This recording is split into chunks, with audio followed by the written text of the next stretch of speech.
Hi everyone who's just joining now. Thank you again for attending the Safer Together mental health event. And we really appreciate you all coming in and joining us for this virtual event. It's great to have both familiar faces and new faces I can already see within the attendees.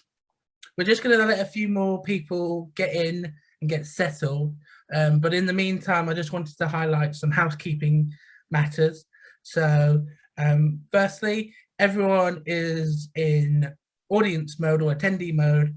So you won't be able to unmute or turn your camera off. However, you will be able to ask questions to our panelists later in the session via the QA tab that you can see at the bottom of your screen. So if you have any dying questions for our panel or any queries that you'd like to give them to ponder, please feel free to use the Q&A tab. I will be around moderating along with the amazing Rosie Taylor and Sarah of Safe in Our World, who will be also helping with moderation.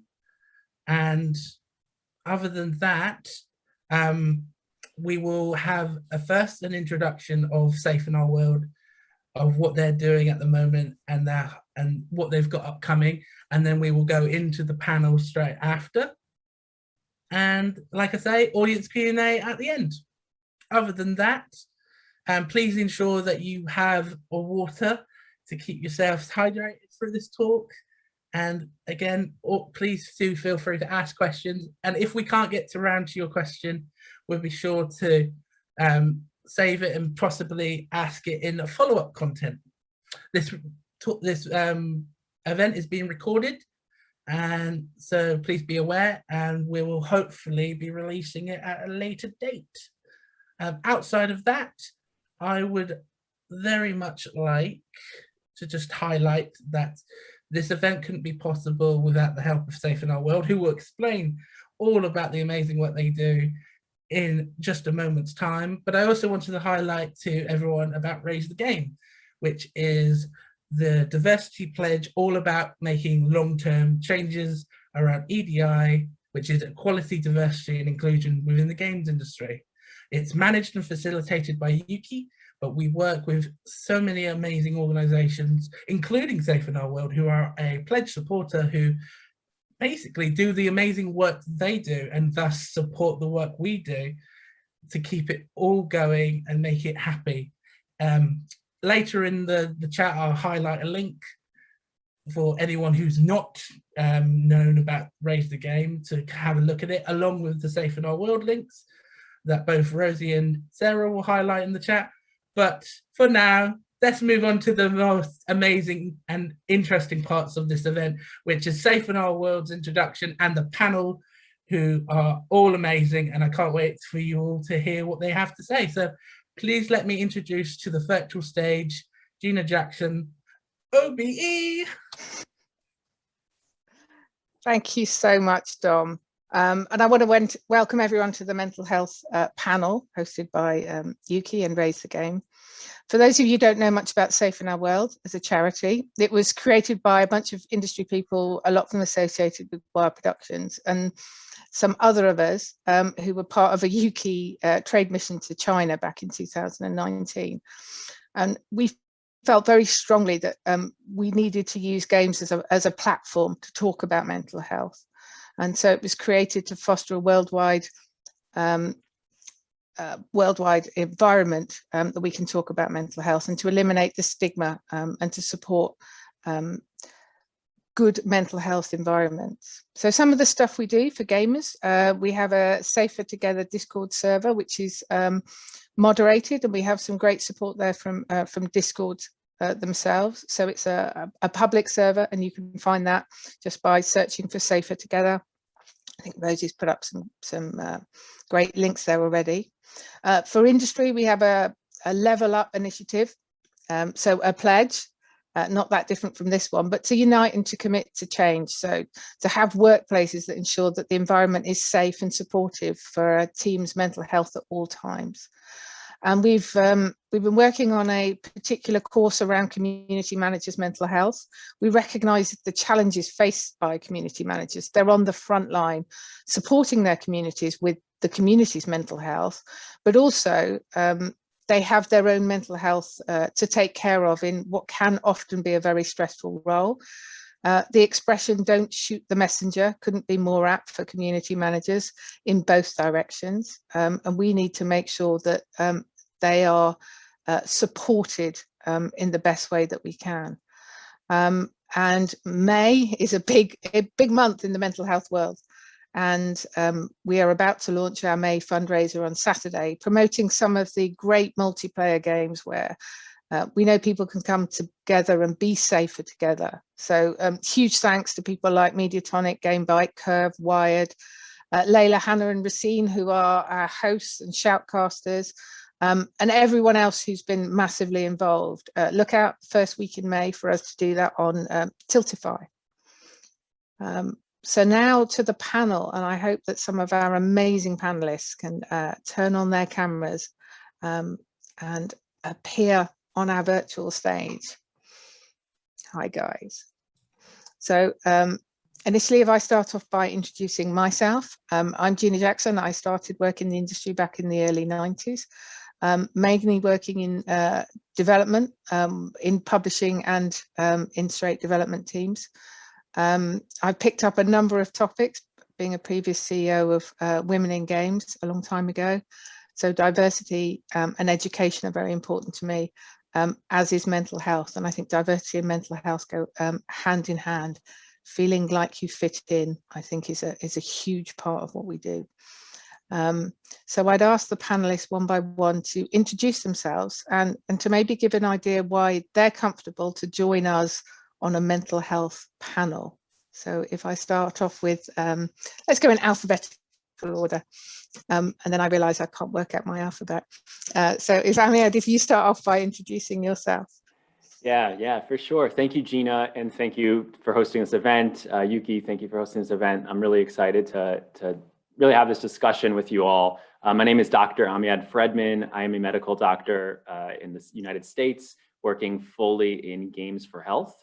What that means is really all the intersections between medicine, between healthcare, between mental health, between physical health and video games. We all know that there is a power behind this medium. I think that's why, anyone who's on this panel, anyone who's watching, who's actually in games, a large part of maybe why we go into this industry is we understand there's something special about this.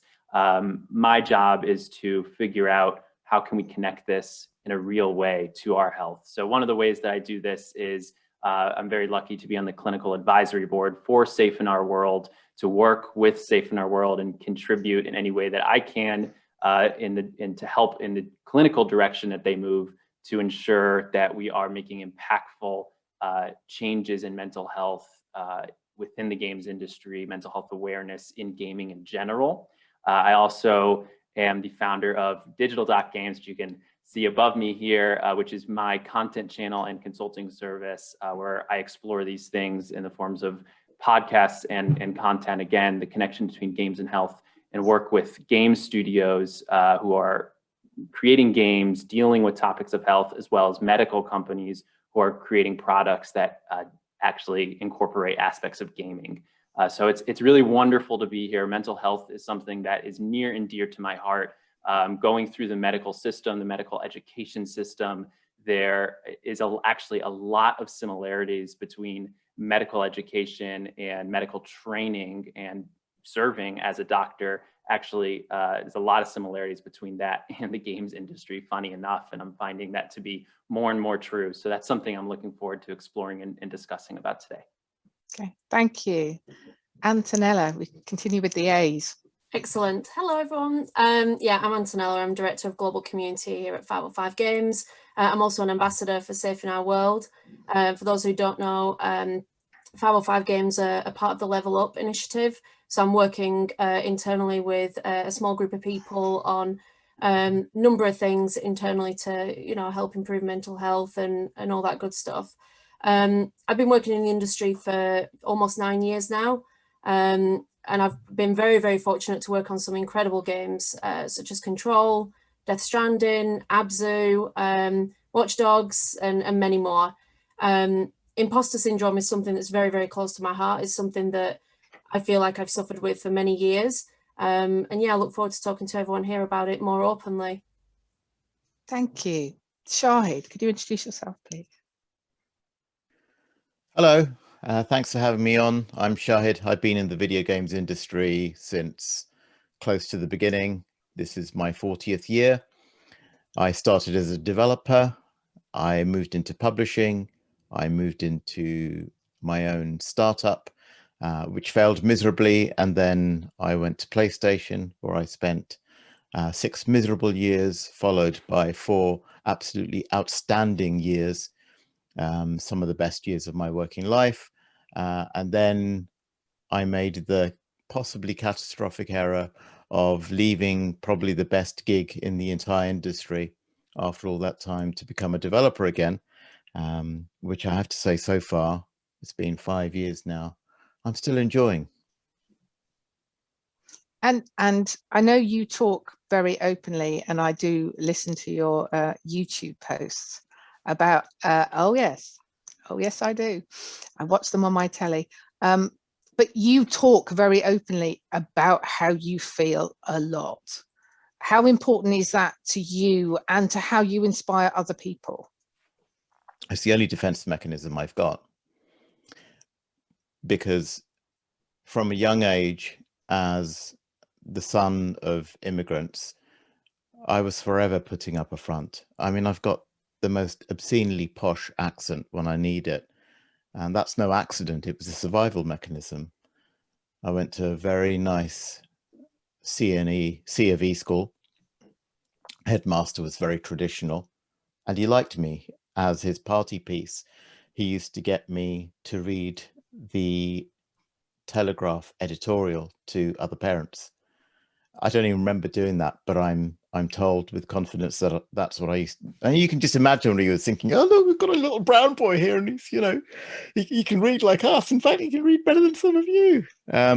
So there's always been that element, and I think I've been trying to fit in ever since.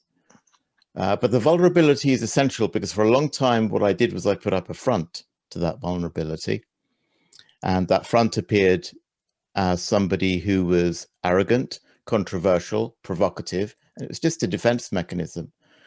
Underneath was an extremely frightened person who'd been bullied remorselessly, physically, emotionally, psychologically, every way you could imagine, from all angles, just trying to protect that shell. And eventually I thought, well, this is not right, because it's actually not helping me in my working life to continue with this front. And that's, I think it was probably about 2010, 2011, where I realized it just wasn't working anymore to be that horrible person. I'm going to try not to use any bad language. But yeah, that the kind of person who's always complaining, the worst of complainers in any scenario, without actually doing anything about it. And I flipped 180 degrees and I realized this is not me. I constructed this personality, and I can construct something that's going to serve me better. I actually like people. I'm not a sociopath. You know, the real me likes people, loves people, wants to be liked by them, but also wants to like and love them. And the only way this is going to improve is if I allow myself to be completely, radically vulnerable. And that means being very open with my feelings, even when other people are not comfortable with them, but being extremely affirming and considerate of other people's feelings as well. Totally being validating and accepting of anybody else's experience, no matter what.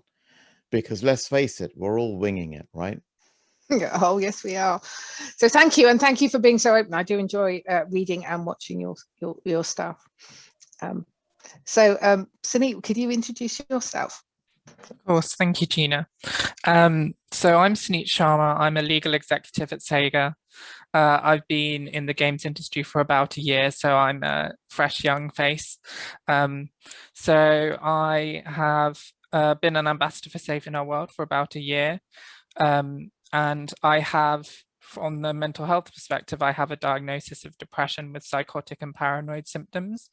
So I've really been exploring recently the intersection between, the negativity that you have when you have clinical depression, for example, and how that really relates to my working life and relates to having experiences with things like imposter syndrome, for example. So that's the kind of lived experience I want to bring to the panel today, Gina. Thank you so much. And thank you all for your openness. So then I want to explore then imposter syndrome. It's come up a lot. It's come up a lot, even in stuff I saw today. I read an article on Gamer magazine this morning, and it was coming up there. I read another article today on Xbox are doing a thing, and they said, everyone come, even those with you imposter syndrome or uncomfortable at speaking, you can turn off your screen. So let's try and understand a little bit more about what it is. So Amir, can you start off from a sort of clinical background, maybe telling us a little bit more about what it is?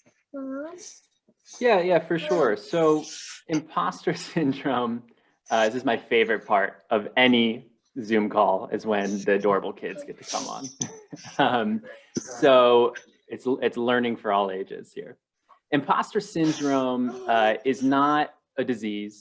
It's not an illness, but it is a experience or feeling that can be very distressing and plaguing, but also extremely common.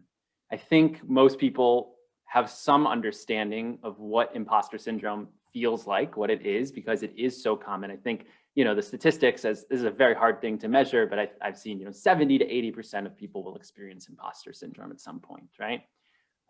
It's the feeling that we haven't earned our accomplishments, or that our ideas and skills aren't worthy of other people's attention, despite external evidence really of the contrary, right?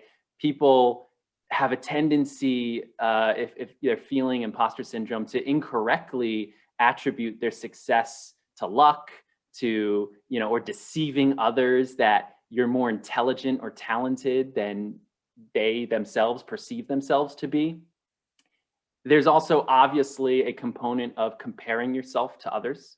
So we see imposter syndrome come up more often in certain areas. It was first actually scientifically studied based on a psychologist who noticed that her undergraduate patients were, independently bringing up to her that they didn't feel like they belonged. They didn't feel like they earned their spot in their university. Some even said they thought that, their admission was actually a mistake, despite them having, good grades. So it's a really interesting thing.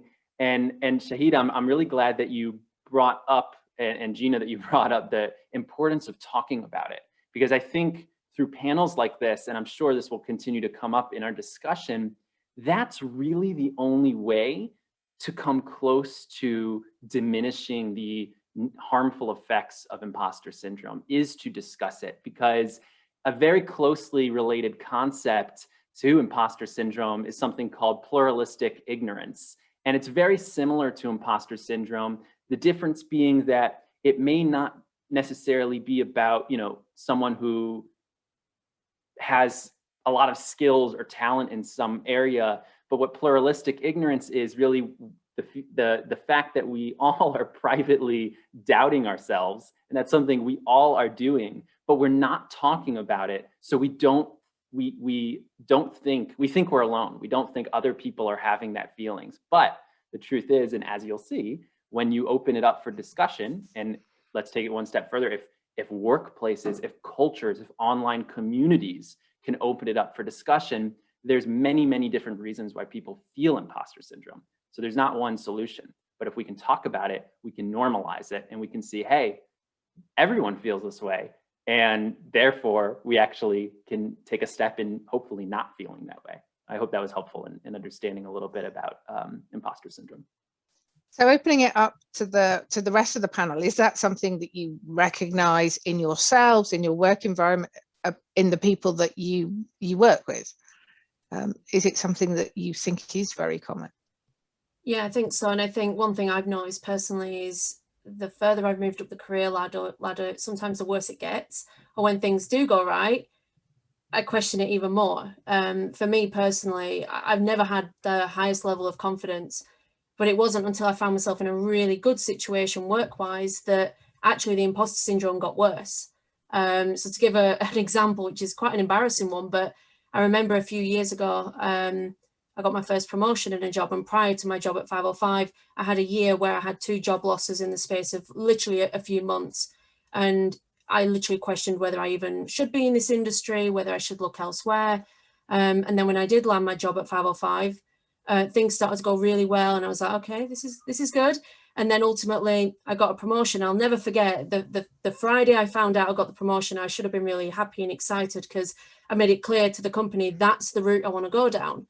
And I remember going home and I sat down and I got all upset, and my other half was like, what's wrong? And I was like, I don't think I've earned this. I genuinely don't think I've earned this. And it was so stupid. But then literally first thing on Monday morning, I Skyped to my boss and I said, I need to have a quick chat. And he's like, you're all right. And I sat down and I said, I genuinely don't think I've earned this. And he was like, that sounds so stupid. And, you know, we spoke about it, and something I wanted to touch upon later on is like the importance of one-to-ones, and because I found that that's the most effective way to kind of combat this. But yeah, I mean, on reflection, I'm like, my God, that was kind of stupid. But at the time, it was this overwhelming feeling of I shouldn't be here in this position, and there's a million and one reasons why I shouldn't be. But it was then my line manager who, you know, calmed me down and said, no, you have a place here, and you are worth, you know, you're worthy, and yeah, you know, all that good stuff. But no, it's definitely something I've experienced personally. And as a team leader now, it's my job to make sure that my team don't feel the way that I did. And it's not, you know, my line manager back then, amazing person who's definitely helped me, you know, confidence wise. And as a line manager, it's my job now to make sure that my team are comfortable and can open up to me about how they feel. Sunny, is it something that you recognize within your workplace? Yeah, very much so, Gina. I think from my experience, I'm a twin, so I've always had someone to compare myself to. It's an experience where, you know, going to school, getting our grades, competing in competitions, you know, we both went to swimming, for example, and I would always get the second place ribbons, whereas, you know, my brother would get the first place ribbons. And I think what I ended up doing was internalizing a very critical mindset. And then that played into the high levels of achievement that I've also tried to push myself to obtain. You know, a good example, and that was reinforced at certain points by, you know, people growing up, for example. So I had, I remember getting my university certificates, and when I got my first class law degree, and the first comment that came out my dad's mouth was, "It's a low first." And yeah, and it's very stereotypical, you know, bringing in an intersectional view here. You know, there is a tradition and a stereotype in Asian backgrounds that there is this high focus on academic achievement. And I certainly felt that from my family at certain points. And that only reinforced my negative critical thinking. And when I started getting depressive, it would kind of snowball. And I think you kind of tend to see that experience with people who are high achievers, who have this calibrated high push for success, and people who push themselves very hard for high achievements, but also are very self-critical. In law, for example, you know, there's a very high level of people who consider themselves perfectionists. And that is one of the traits which feeds into imposter syndrome, and I think develops it in, you know, some quite pernicious negative ways, potentially. I really love how Antonella brought up mentoring, because I think that's one of the key things that can really, really help you. But maybe we'll get onto that a bit later. I just want to, one thought that just came into my head as you're talking, Sunny. Raise your hand, and it could be, I guess, this panel or maybe a different panel, but even if on this panel, I'll just go first, if you're feeling a little imposter syndrome, because it definitely, I mean, this is a panel about imposter syndrome, and here I am thinking, should I be here? I just think, you know, is something worth pointing out. Yeah, the irony is not lost. So certainly wasn't when I prepared the questions. So Shahid, you've talked about it in your blog, and you've been around a long time, but you've experienced an industry that has transformed in the 40 years that you've worked in it. Do you think it's changed? Do you think it's just always been there? Are we doing the jobs of our dreams? Is that part of what's going on? What's been your experience? Do you mean in terms of the increase in the feeling of imposter syndrome? Yeah, or how you feel it, or how you've seen other people experience it? Definitely changed. It's definitely changed. It's definitely got a lot worse. Part of the reason for that is over my working life, certainly, there's been a massive shift towards measurement being everything. If you look at the way children are now taught, it's much less about education. It's much more about metrics. You've got to achieve this target by that age and that target by whatever age. And there's been a relentless drive towards being able to put a number to absolutely everything.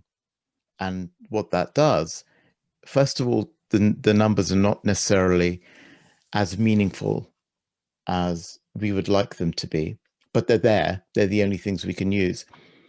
And because of that, there are fewer and fewer places where we can establish safe spaces for ourselves, because our marks are all out there in the open.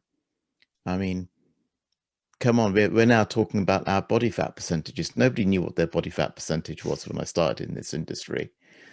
And so there's this constant ability to be able to compare the numbers across the board on a number of different dimensions, which is really reductionist. I mean, it takes away our humanity in so many ways.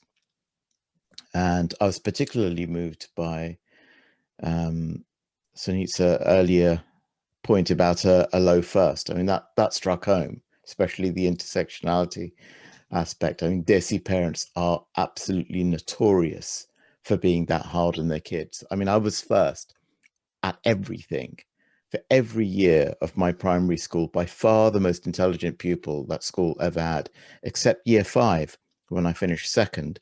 And my mum treated me like I just murdered someone, which was funny. I then smashed my train set to pieces in a fit of rage, age 10, I think I was. And I loved that train set. And it was actually the only toy I had because we were dirt poor. And that's what it's like. That's the kind of standard you've got to, because the only number that mattered then, right, was where have you finished in the class at the end of the year. But now you can be measured across a whole number of things. So think about all of those vectors of anxiety plaguing all of us every single day of our lives. There isn't a day that doesn't go by when I'm not having to keep an eye, not a day, never mind a day, not a minute goes by of my life when I don't have to pay attention to my blood sugars, right? And if it's not within a certain range, I'm a failure.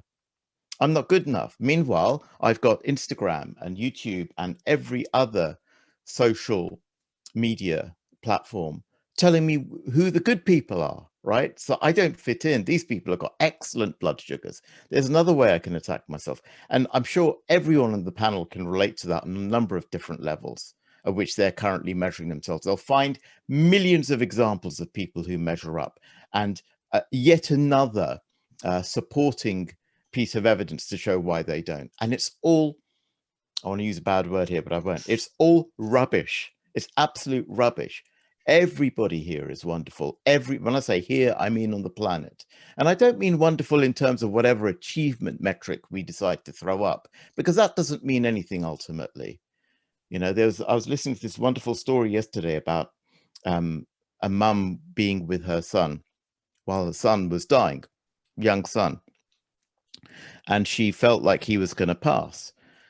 And so she got into his hospital bed with him and held him close. And the last words he said was, "It's all so simple." And it really is. We don't have to be defined by these numbers. We don't have to be defined by what other people are currently measuring themselves as. It's a horrible game, and we're all playing it more and more. So yeah, massive increase. Long answer to a short question. Sorry, Gina. No. Never apologize. So the narrative around the games industry is very much about highlighting massive success. So this person started this company and this game's huge, or they've just cashed out and they've got this much money. Is there a way that we can balance or change the narrative to be about what I would call healthier things? Or so is sustainability, be able to create organizations where people are happier, have a greater well-being, feel like they're delivering greater value to themselves, doing more voluntary work, giving more to help their well-being? Can we change a narrative to create things that are more balanced, that would make all of us feel better? Was that to me? Anyone who dares pick it up. I'm the least qualified here to answer that, I suspect. So I'm not going to answer it. I think one thing that comes to mind, and I'd be interested to get the community manager's thoughts as well. But that role and that the importance of community management has been something that I've seen just in my short time starting to get into the games industry here, trending in the right direction. And I think there's a real reason behind that, is because especially in the time of a pandemic, when people had to turn to digital solutions, virtual solutions to achieve their social needs, right? Games became a real platform for that. And within that, I do see the conversation moving towards community. And you look at, some of the games like Fall Guys or Among Us, where the narrative, at least on my Twitter feed, has been very much about the experience playing with others either you do or don't know. I would imagine that there must be some, with a shifting focus there to some extent, there must be some satisfaction, I would hope, from the developers, for the people who are making these games, in seeing that being picked up. I think the elephant in the room always will be, of course, the business model. What are those metrics that you need to be hitting? And sometimes those things can fight against each other of, what's important and what's making us money to keep creating these games. But I would be curious to hear your thoughts.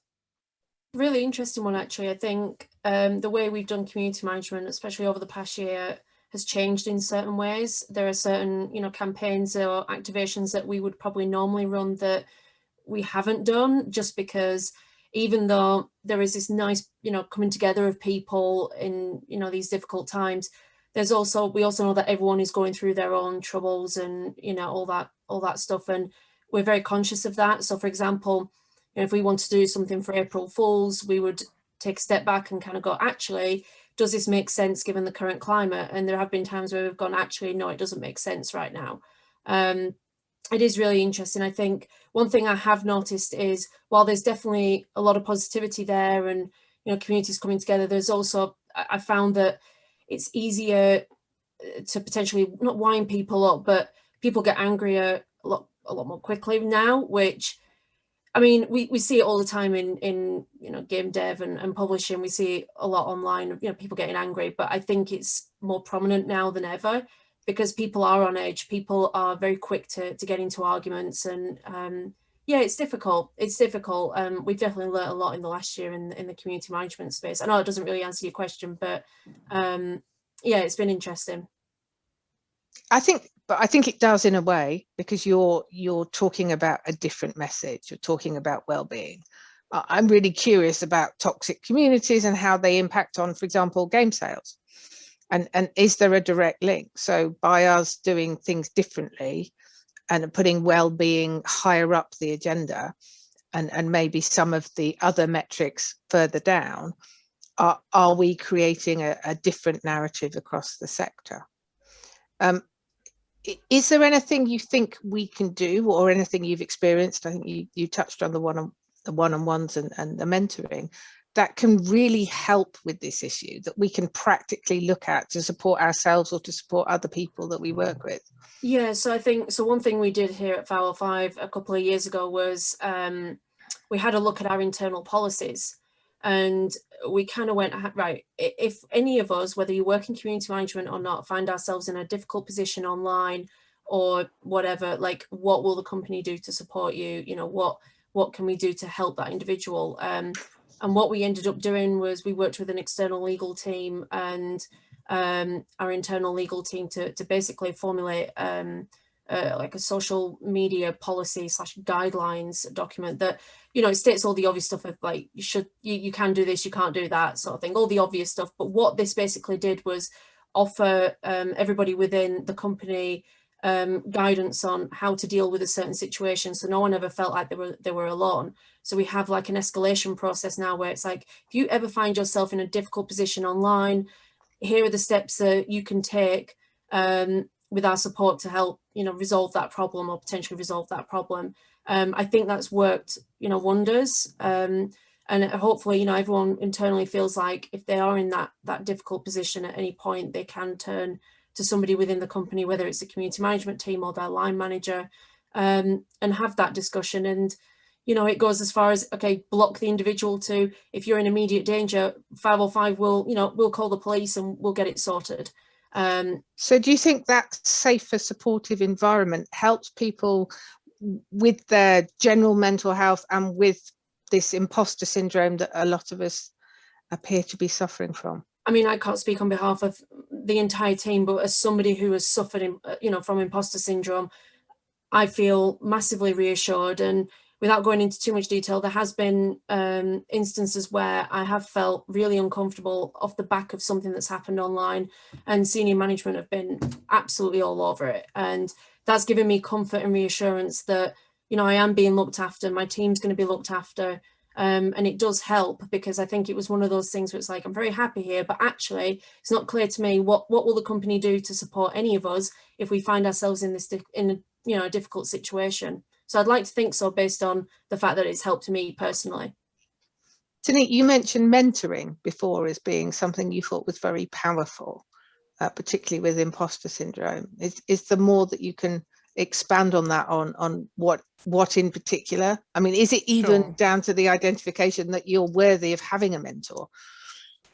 Sometimes I think people can feel so critical and struggle when they have imposter syndrome with identifying it, and it's really about identifying that negative thought cycle that you get into, and ways you can then tackle that negative thought cycle. You know, from my perspective, I've tried, for example, cognitive behavioral therapy, which is a therapy where you kind of intervene with the thought process and try to stem those negative thoughts, and really gain some perspective. And, you know, you can integrate other people into that formula where that could be, for example, your manager or a senior individual who can support you within the organization, who, you know, has faith in your skills and your ability and can help reflect that towards you when you are feeling negative or you are feeling facing difficulty. Which is why I think the mentoring is such a good, helpful process, because it helps bring that insight and perspective where you otherwise are perhaps struggling, maybe. You know, the interventions that I've had with cognitive behavioral therapy are more clinical, and they're more focused on, you know, the depressive side of things and the symptoms that I face from that. But I've definitely seen it help me in terms of developing better confidence and better focus. I've also, for example, made a change in terms of focusing on less on achievement oriented success. So trying to find value in, align my values to the things that I kind of focus on and find more positive, I find to be really, really helpful. So you kind of move away from waiting for the next achievement to kind of prove that you're not the failure you think you are, which is somehow the narrative can kind of say to you, for example. that seemed to really resonate with you, Shahid. Yeah, that hit me very hard. It's like I was completely seen there, completely. Yeah, it doesn't seem to matter. Nothing ever seems to be enough to fill that hole of inadequacy. I don't measure up. But you know, particularly what you said earlier, I'm going to be open and vulnerable because I think the point of this panel is that this is an opportunity for me to do that and therefore perhaps be helpful to other people. So this is not for me. I don't enjoy the vulnerability, but I recognize its value to others. And I even feel a bit of an imposter about saying that, which is why I called my first video in the vlog series Exhibitionista, right? So this is what I've been accused of doing, but actually it's not that at all. But yeah, that feeling that every story that you read is of a former colleague or peer who has suddenly made an absolute killing with a new company, you know, the kind of thing that you mentioned earlier. Of course, I'm looking at all of that. And of course, I'm thinking, why not? I mean, I'm always fighting it, because you have to remind yourself every day about all the other vectors on which you are really doing really well. So for example, if one of the dimensions, if I chose to measure myself on the dimension of how many people say nice things about me, well, yeah, I could look at the haters, but if I actually totted up all the people who sent me nice messages over the years, each one of which I reject, you know, it's like, no, you don't know what you're talking about. If I totted all those up, I would be utterly overwhelmed. So one of the things that I started doing many years ago was keeping a success file. And the success file is not, oh, I achieved this, I achieved that. It's when someone says something nice about me, or someone says something that I did for them in years back that I've completely forgotten about, that helped them in some way. And I look at that and think that for me is a more important achievement. If I've made some kind of positive impact on somebody's life, even in a small way, even if I don't remember it, that's what counts, not the stuff that I'm looking at, not that story about, you know, so-and-so's made $1 billion, because I know what it's like to have money and spend money. And it's not that great. Honestly, the thrill goes so fast, you wouldn't believe it. I've had a nice car. I live in a nice house, even though I don't own it. You know, it's way nicer than my father could ever have imagined. But I'm still thinking, yeah, but I should have a £3-5 million mansion, right? I should have a fleet of cars, and it's never going to be enough. So having that file, a digital file of achievements, and choosing your own metrics, that's so important. So with the kids as well, I mean, some of us now have kids, right? I mean, they're an absolutely vital part of that. And they think the world of us. If you don't notice that, but they do, they think the world of us. We're everything to our kids. And if we can do something there, that's something else that we should be focusing on. So again, it's a whole locus of control thing, right? But one of your loci of control is what you focus on. And if you choose to focus on those things in which you've been effective and useful to others, you're going to be happier more of the time. But also to reflect on the decisions that we made. I find it quite ironic that I look at other people and I judge myself against other people, but then I make decisions that could never allow me to achieve those things in which I'm measuring myself, because that doesn't actually make me happy. And in those moments of clarity, when I'm trying to make myself happy, I reject those things, but then can't come back the other way. So yeah, I mean, I'm sat here, for anyone who doesn't know me, absolutely mortified that I've got the words OBE after my name, because I don't think I deserve them. When that came out, I was sure it was a mistake and it wasn't going to appear. And I think everyone watching this is thinking I don't deserve it. So I put them there to try and get over my imposter syndrome, but it is mortifying. Do you know, when I first found out you had an OBE, I cheered. I was so happy. I threw my arms in the air. You're one of the very few people who's got one in the industry who I did that about, by the way. So So Ahmad, help. What can we do? What can we do? Well, we've been open, we've expressed it, we're starting to talk about it. I think but this it's is painful. I think this is what we can do, right? And I think we're going to continue to figure this out together. Okay, so don't come to me for the answers, right? But I will contribute to the conversation a little bit, because so much of what you all just said just resonates with me so much. First of all, about the letters after your name, right? I have an MD after my name. What does that mean? That means I went through medical school. It was a little bit of hell and back, and I graduated. But I made a decision not to continue with clinical practice and instead be a doctor working in games.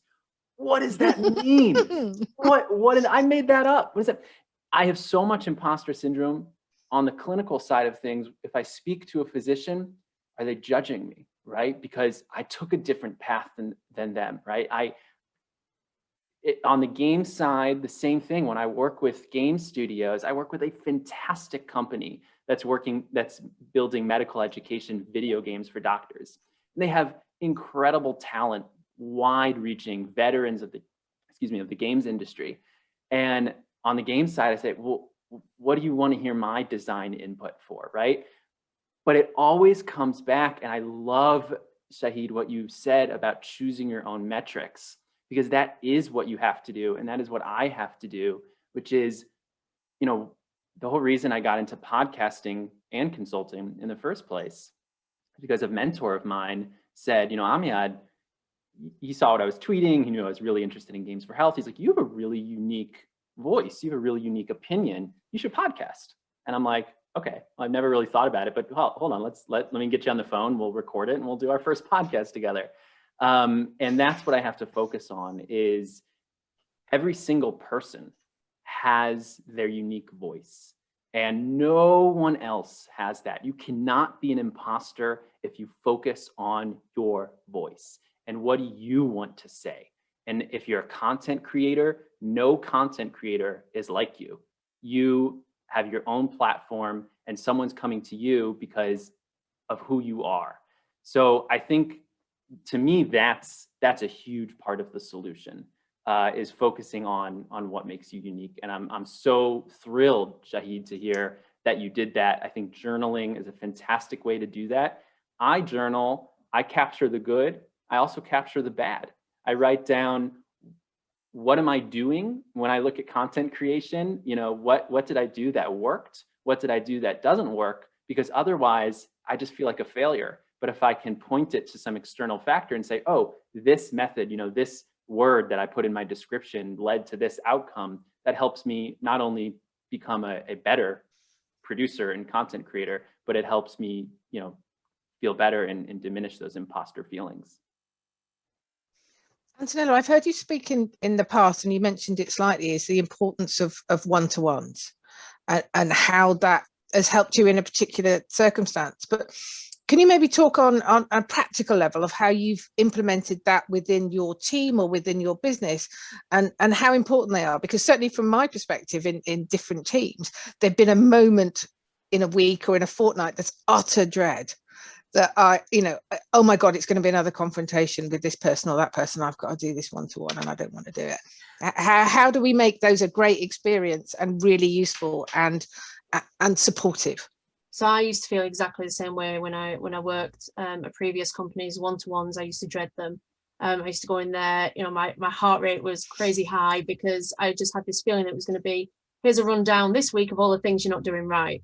And actually, I remember when I started at Faryal, because I've been there for over 5.5 years now, and a lot has changed. And I'll never forget, there was a point where, I think it was during my appraisal or something, my line manager said, is anything bothering you right now? Let's talk. And I had that very kind of, I knew he was my line manager, but I also had he was also like a friend. I felt like I could open up to him. And I went through this long list, and the first thing he said was, we should probably get weekly one-to-ones booked in.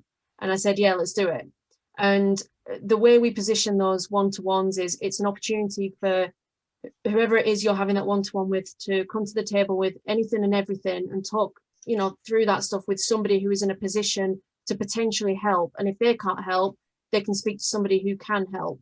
And the way we've done them at 505 is within the community team. I have those on a weekly basis. I have one with my line manager, who's our vice president of brand, and I have them individual one-to-ones that happen on a weekly basis.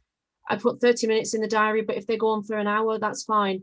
And the way we approach them is it's an informal meeting. It's basically, again, it's an opportunity for you to talk to me about anything and everything. And you know what, there's been one-to-ones I've had with my community managers where we probably spent 5-10 minutes talking about work, and then probably about 30 minutes talking about general life stuff. And I think building up that kind of rapport with people is so important, because then they feel like they're in a position to be able to talk about the bigger things. And it is important to have that mentor. And I can't remember where I read this, but I thought it was brilliant, where it's like, if you feel like you're an imposter within, the industry that you're in, look at the people that have helped, potentially to get you into the position that you're in now. Do you think they're stupid? No, not at all. Do you think they're intelligent? Yeah, absolutely. Do you not think if you were an imposter, they would have picked up on this by now, and you wouldn't be in the position you're in? And you're like, oh, actually, that's a good point. Yeah, maybe I am, worth something. I do deserve this place in the industry. But yeah, I do think it is important to build up that relationship with your line manager. And like I say, we have these weekly one-to-ones now, where sometimes they're revolve strictly around work topics, other times they're not. And I think both are equally as valuable, because when it does come to those bigger things, hopefully, my team feel like they can open up to me, because I'm not going to judge anyone. We're effectively, a family away from our own family. So yeah. And as you stopped, that question appeared. I was trying to grab that question before. So just to summarize quickly, think about getting a mentor. Think about booking in honest and open one-to-ones. Reset my metrics. Think about what works for me. Journal. Those are the things that I'm really going away from. Joshua, who I think is a Joshua I may know, has come in with a question. So he says, sometimes my imposter syndrome mixed with social anxiety, and I think that comes a lot, has manifested an ability to talk with certain people I really respect. Yes, this is how I feel about Shahid. Sorry, shouldn't be so open. I hesitate, trip over my words and stutter. I can be very confident in conversations, meeting, and even presenting in front of big crowds, and yet have no control over this when confronting with someone I perceive as better than me, and it's deeply frustrating. Does the panel have experiences with these physical symptoms of imposter syndrome and in overcoming them? I would be surprised if not all of us have had that. And still do, to a certain extent. There are still times where, I kind of sit here and go, oh God, there's somebody who's probably in a better position to talk this through, through this stuff than I am. I'm not saying willpower is the solution, not at all, but sometimes I have found that I have to push myself into an uncomfortable position to overcome it, which again is definitely not the solution, but it's something that I found personally I've had to do. But again, it's having that mentor, and there's people within 505 that if I'm having a moment of, oh my God, I can't do this thing, I'll just have a chat with them, and it does help. Again, it's all about talking, I found. And it doesn't have to be with your line manager, it's with anyone within your bubble, if you will, that is willing to listen. I've just found that that's always helped. That's just personally. Yeah, it makes me think of, Joshua, I'm glad that you brought up social anxiety disorder, because, obviously, like, imposter syndrome, not a disorder in itself, but certainly there are similarities with, some of these actual more anxiety, depression, mental health diagnoses. And it makes me think of the old saying of, in public speaking, you picture everyone in their underwear, right? That's kind of the cliche, move. And I think where that really comes from, if you dive a little bit deeper, if you want to dive a little deeper into that, is that everyone, like we've talked about, is feeling these things to some degree. So when you walk into a crowded room, I think pushing yourself 100%, when I walk into, let's say a bar or something, which is a very just not me, environment, I don't really drink, it's not how I get my energy, that social environment always. I guess I'm a little introverted in that way. So I always will feel uncomfortable, but I mean, who doesn't feel uncomfortable around that environment? And you just know that you have every right to be there or be anywhere, just like anybody else does, as much as anybody else does. So yeah, I think that just holding on to that fact of knowledge that is just inherently true and pushing yourself, I hope can be helpful. Then the last thing I wanted to mention is, we mentioned some really good tricks here. The other one that's connected to some of the ones we talked about is positive feedback. And in these one-on-ones that we're having and these mentors, I think that's something that's really, really important. We mentioned, the positive words that we can get from comments or whatever it is. But that could be really, really valuable. And to don't just wait for positive feedback, give positive feedback, because everyone else is feeling this too. You can help them as well. Anyone else want to add anything, particularly around social anxiety?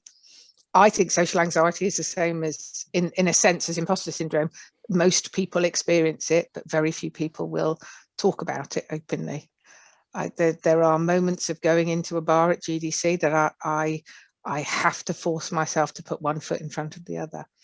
But I wonder if that is in somehow related, that if you were to go into school and ask people to write down who they see a game developer as looking like, they're not going to draw me.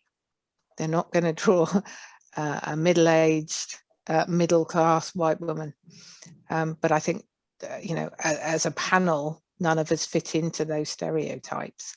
Do you think that makes our imposter syndrome greater, or do you think it's just the same for everybody else? Is that need to belong and feel like you fit into a stereotype or what people expect you to be part of what we're talking about? Or is it just an irrelevance? I struggled with this for a very long time. It's not an irrelevance. Try being, I'm not suggesting this to you. This is a rhetorical device I'm going to use here, okay? Because you're obviously going to be very familiar with this, but try being a woman in games on social media and tell me it isn't like trying to go into the lion's den. I mean, I find it appalling that the social media companies can handle people talking about COVID in a way that isn't along with government policy instantly. They can handle that instantly, but they can't handle hate speech.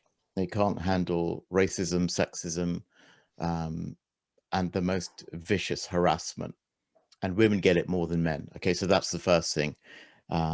Obviously, there are a ton of other minorities that get it as well. I mean, you mentioned, would anyone think about someone like you being a game developer? Well, the stereotype is not you. Let's face it, it isn't you. It isn't me either. No, absolutely not. We know what the stereotype is. We won't necessarily say it. We know what the stereotype is. But the one thing is, okay, so part of that is just laziness. Stereotypes are just intellectual laziness. That's fine. It doesn't take much effort to go past that.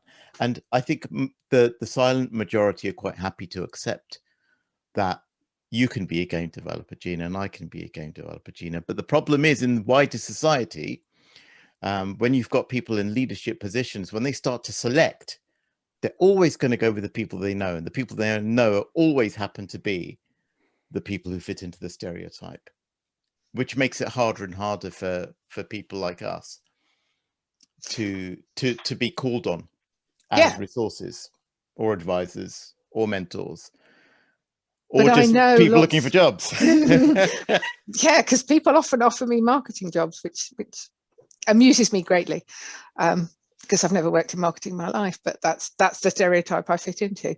But I think I know a lot of people who fit into the stereotype who still suffer from imposter syndrome. So I'm just wondering, do we have a different environment that makes it more challenging for us, or is it just challenging for everybody?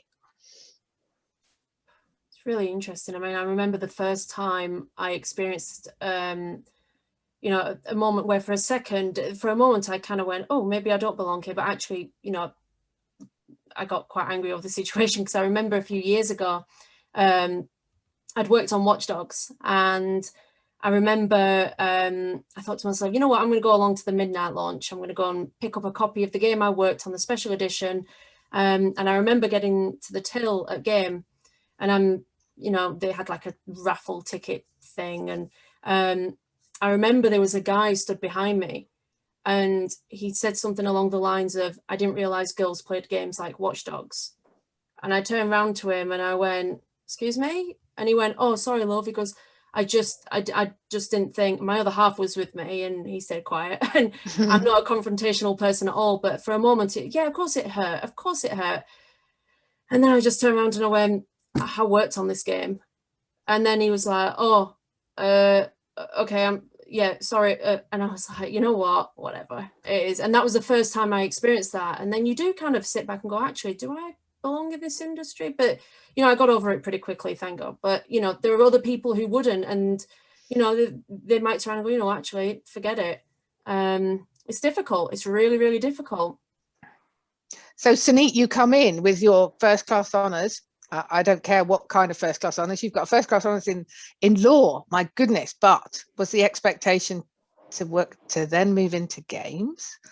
How does that, and how do you feel about that? Do you feel like you belong and you're welcome? Yeah, very much so, Gina. I found Great. that everyone's been really welcoming in my time in the games industry. I think, you know, there are so many organizations like Autistica, like Limit Break, like Ukie, that are focusing on all of these different touch points and really successfully creating change and creating a positive environment for people to enter into.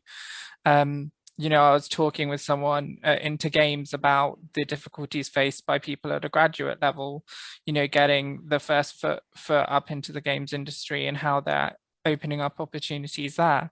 So I think we're all moving in a really positive direction and picking up quite a lot of momentum from all of these groups. I mean, to go back to your kind of question about moving from law into games, I never anticipated that I would end up in the games industry, I have to say. But I knew I wanted to practice media law, and it kind of came about from that.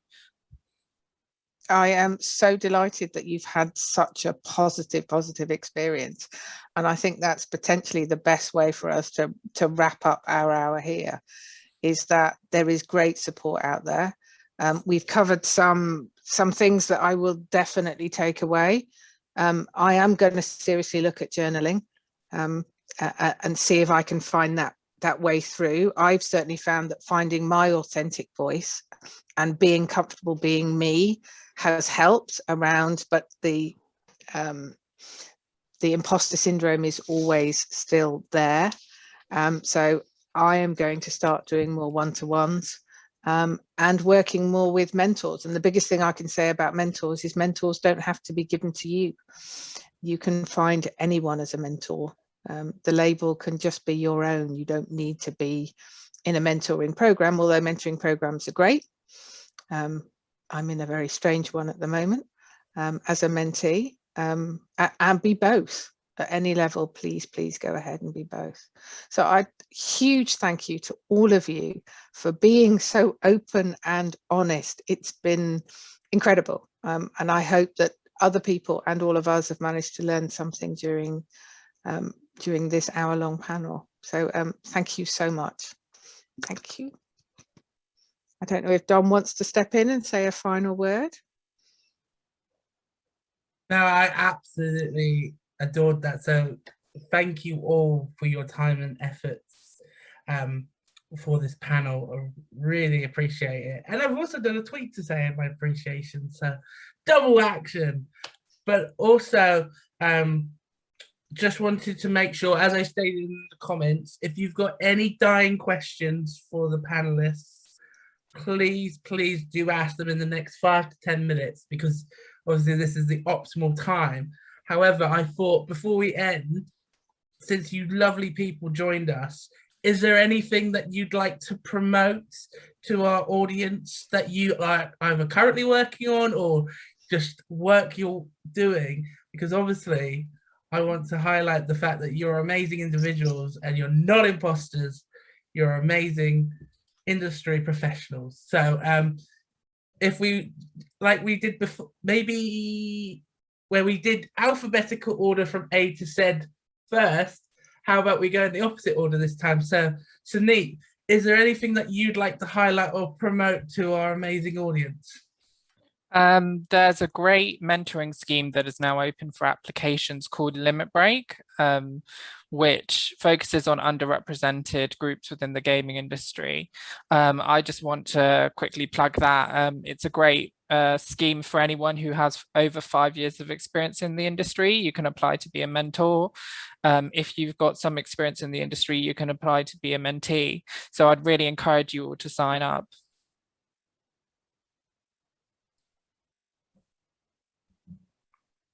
Amazing. And then, so Heed, is there anything that you'd like to plug in?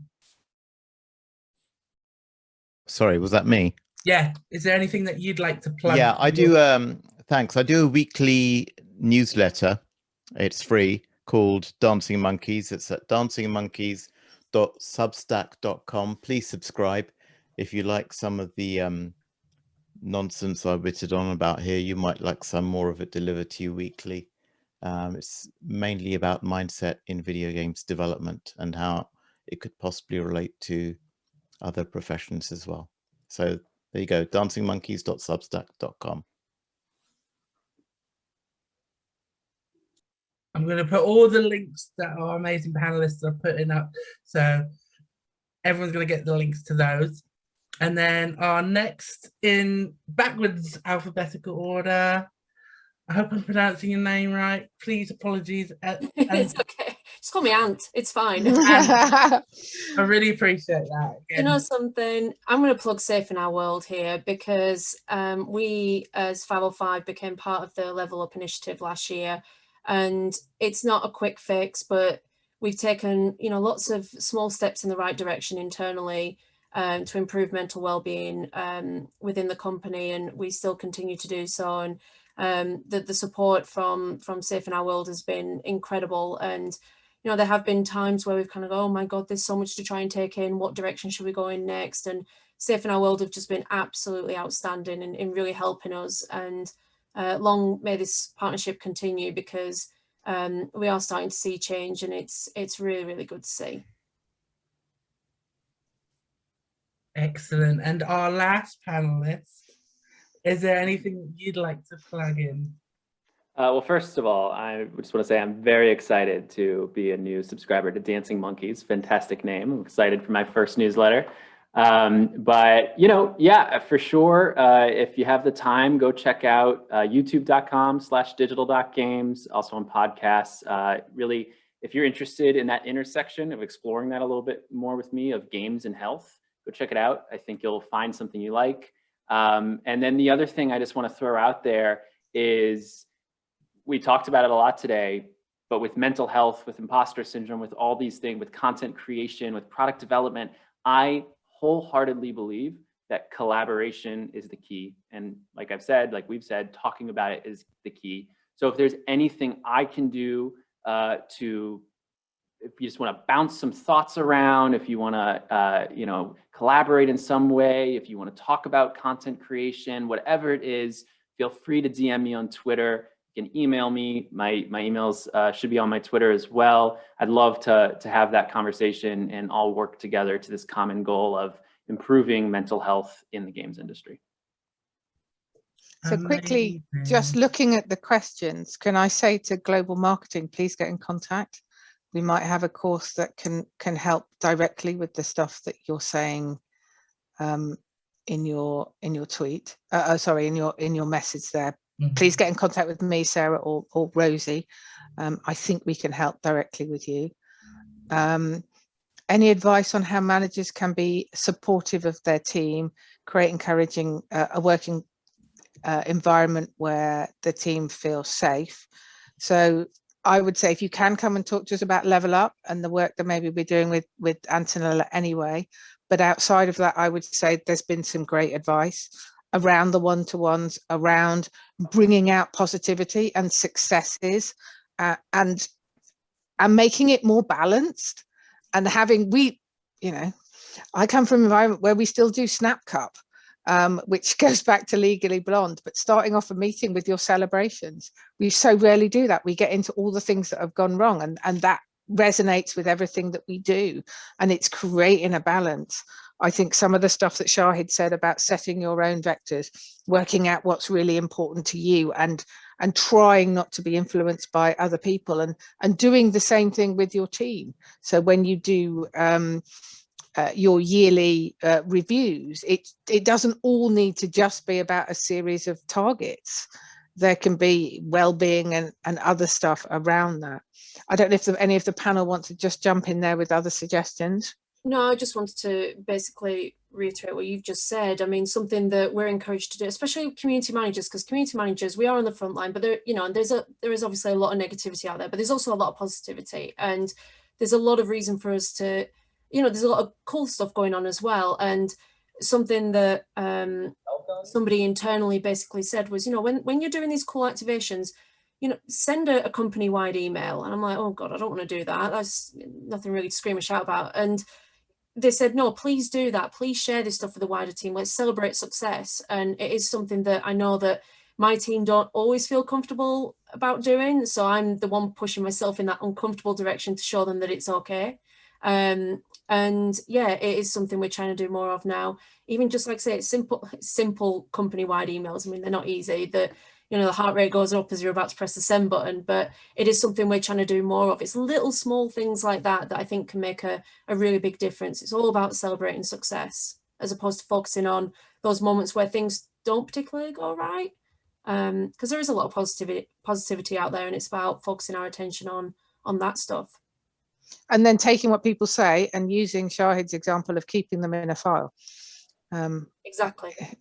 I think it's very easy for us to gloss over things. Anyone else with anything to add to that question? Quickly moving on, what's the most helpful thing to say to someone who is facing imposter syndrome? Go ahead. No, thanks. I would probably say you are good enough. You are enough. I think it's probably trying to break that narrative and telling them that they have the ability to succeed and they can, you know, achieve. And I think being that supporter for someone is, you know, the best thing that you can do. Yeah. One of the best pieces of advice somebody ever gave me was, when things go wrong, remember it's PR, not ER.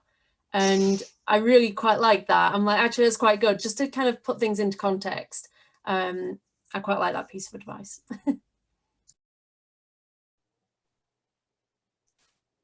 Amir, did you want to add?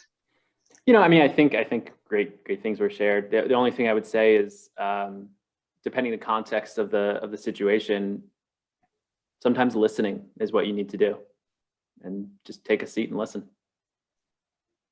Absolutely. And for all of those of us who have now done the mental health first aiding course, listening without judging.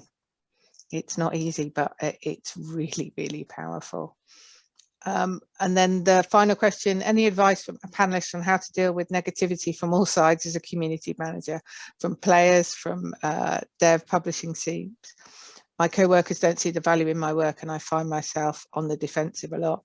Again, please get in contact. We're rolling out mental health for community managers as a training course and doing pilots. So come and talk to us about that. A lot of that's going to be about resilience, but I'm sure Antonella has something to say on that one.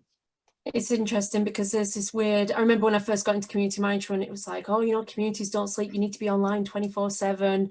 And it's dangerous. I mean, that's not sustainable. It really isn't. And I'll never forget, we were in, you know, a difficult position, you know, last year with a certain thing that happened online, and it was difficult, and it completely, you know, inside it kind of destroyed me to a certain extent, because I was like, it was hard, you know, I'm part of this publisher that I think very highly of, and, you know, there was a lot of talk online, and it was difficult to stomach. And I remember having an open conversation with upper management, who basically said, you know, don't worry about it, just shut your laptop, just step back. And I said, you do realize that's the hardest thing in the world for a community manager to do when there's all these fires going on?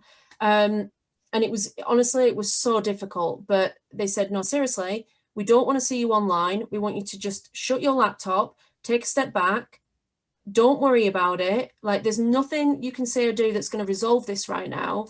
And let's come back to, you know, looking at this on Monday. And that's what I did. And it was difficult. but it was, again, it was me forcing myself in that uncomfortable direction that ultimately, you know, it really helped. And I mean, yeah, it's easy to say, oh, just shut your laptop or whatever and turn your phone off and it'll be fine. But in actual fact, that's what it took me to do, to be able to bring myself, you know, calm myself down and put myself in a better position to be able to tackle it, I guess, the following week, because you go into it with a bit of a clearer mind.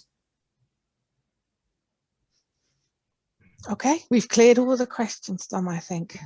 No, I really appreciate not only our panelists asking those questions, but everyone in the audience who asked a question. Thank you so much.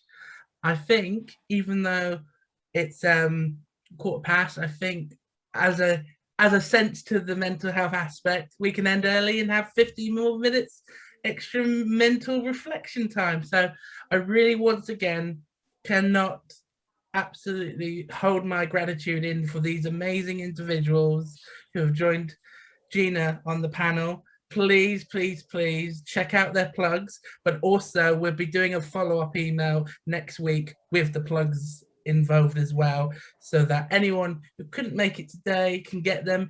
And at the same time, we're also hoping that we can share the recording at a later date. We're just going to have a watch of it and make sure that no lag happened, which, to be honest, I'm really glad there's no lag. But once again, thank you everyone for attending, and don't forget the Safe in Our World, Safer Together May fundraiser is happening literally in days' time. So please support them and check out all the resources. Check out our amazing panelists if you have a Twitter or any other social media platform that they're on. And don't forget, Raise the Game is always here to support equality, diversity and inclusion across the games industry. And so, thank you and have a great evening.